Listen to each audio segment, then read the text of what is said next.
റെയിൽവേയുടെ സുരക്ഷയ്ക്കും അടിസ്ഥാന സൗകര്യ വികസനത്തിനും പ്രഥമ പരിഗണനയാണ് നരേന്ദ്രമോദി സർക്കാർ നൽകുന്നത്. 10 വർഷം കൊണ്ട് സമാനതകളില്ലാത്ത വികസനമാണ് മേഖലയിൽ നടപ്പിലാക്കിയത്. കൂടാതെ നിലവിൽ രാജ്യത്ത് 1465 കിലോമീറ്ററിൽ കവച സംവിധാനമുണ്ട്. 3000 കിലോമീറ്ററിൽ ജോലി പുരോഗമിക്കുകയാണ്. ഇതിനു പുറമെ 7228 കിലോമീറ്റർ പാതയിൽ കൂടി പദ്ധതി നടപ്പാക്കാനുള്ള അനുമതി കേന്ദ്ര സർക്കാർ നൽകി കഴിഞ്ഞു. ഇതിലാണ് കേരളവും ഇടം നേടിയത്. അമൃത് ഭാരത് സ്റ്റേഷൻ പദ്ധതിയിൽ ഉൾപ്പെടുത്തിയ സംസ്ഥാനത്ത് 30 സ്റ്റേഷനുകളാണ് പുനർനിർമ്മിക്കുന്നത്. തിരുവനന്തപുരം സെൻട്രൽ റെയിൽവേ സ്റ്റേഷൻ പുതുക്കിപ്പണിയാൻ മാത്രം 496 കോടി രൂപയാണ് അനുവദിച്ചത്.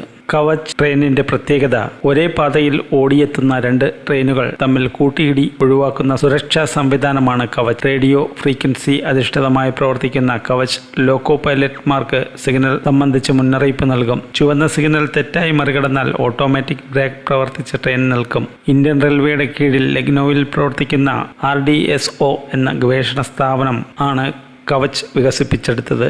ലോകത്തിൽ ഇത്തരത്തിലുള്ള സംവിധാനങ്ങളിൽ മുൻനിരയിലുള്ള ഒന്നായാണ് കവച് പരിഗണിക്കുന്നത്.